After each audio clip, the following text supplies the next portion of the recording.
Hello and welcome to the CosmoParenting Podcast, brought to you by the CMM Institute for Personal and Social Evolution. In this space, we invite you to see yourself as someone who is curious about and actively participating in creating your own meaning around parenting. This is our Animate episode, where we offer some strategies to integrate into parenting so you can bring to life the things we talk about here on the podcast. Let's begin.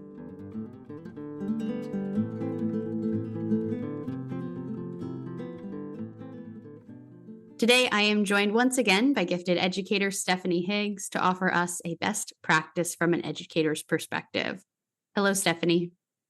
Hey, Abbie. So, Stephanie, we've spent this month discussing order and chaos. What's the strategy you're offering us for this theme? The overarching idea that I want us to think about together today is the idea of regulation and dysregulation. Some of us automatically think that dysregulation only involves those negative feelings, emotions, attitudes, and behaviors. The reality is that dysregulation can also involve overstimulation, being super excited because we just ate a giant sugary cupcake, or unable to sleep because tomorrow is our favorite holiday. Anything outside of that calm, regulated state is dysregulation, and it might change what we need in any given moment. I saw a post on social media that just immediately gave me empathy for every parent and caregiver out there. And it was talking about, when a parent or a caregiver raises their voice at a child, a lot of times that is really a signal that that adult is not having their needs met and that they are dysregulated. And so, they're lashing out more than they mean to, or that there's more of an emotional response than they would ideally be giving in that moment. But it really is just such a signal of kind of an underlying issue in their own dysregulation, that perhaps whatever this child has just done has really kind of been, kind of the icing on the cake there. Um, but I love that idea of just really thinking about where we all have moments of dysregulation and what we need in those moments. And that also that dysregulation may be a sign that our needs are not being met. And so it's this idea of what are a couple of mindful practices that I can rely on in any dysregulated moment. Whether it's, I'm so excited, I'm graduating high school today, and I have to find a way to sit through the ceremony before I get to go to the fun celebration. Or maybe it's the opposite. I'm super angry and stressed out. How do I regulate so that I can make more clear and thoughtful decisions? Mindfulness strategies help all of us reach a more regulated state. There are tons you can research online, such as square breathing, grounding practices, etc.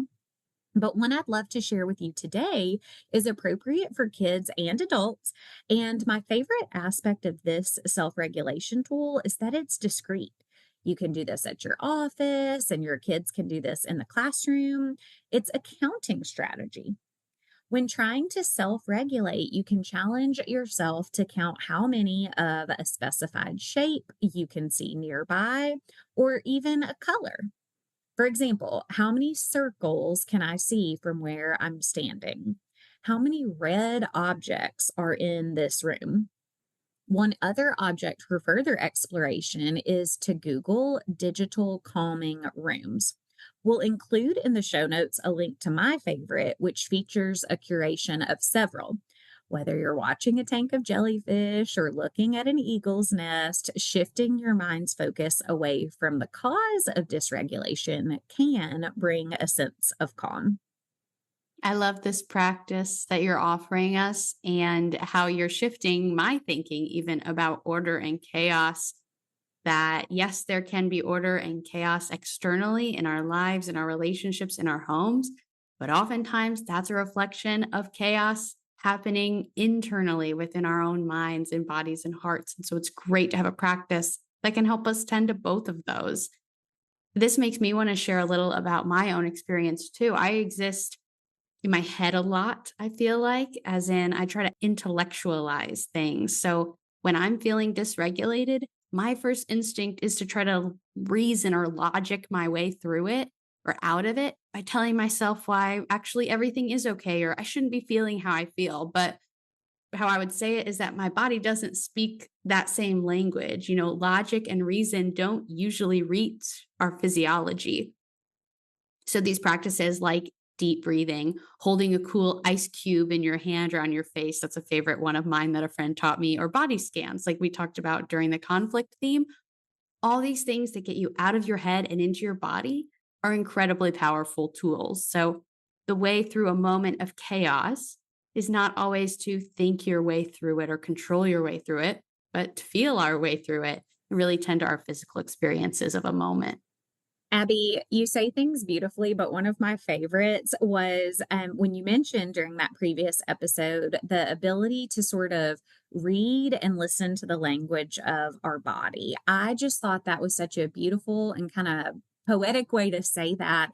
But I think that a lot of us, as fast as we're moving in, these current years in the 2020s, I think life moves at such a quick pace that oftentimes it can be really challenging to be, attuned to your entire body, the physical, the mental, the spiritual, the emotional. And so I just think that this is such a great reminder for us to employ some of these routines and strategies to keep our bodies a little bit more regulated, as well as our minds and our emotions. Yeah. Thank you for joining me today, Stephanie. And thank you to everyone listening for joining us as well. You can connect with Stephanie on Instagram at Little Miss Gifted, and you can check out our other Cosmo activities and additional resources at www.cosmoactivities.com.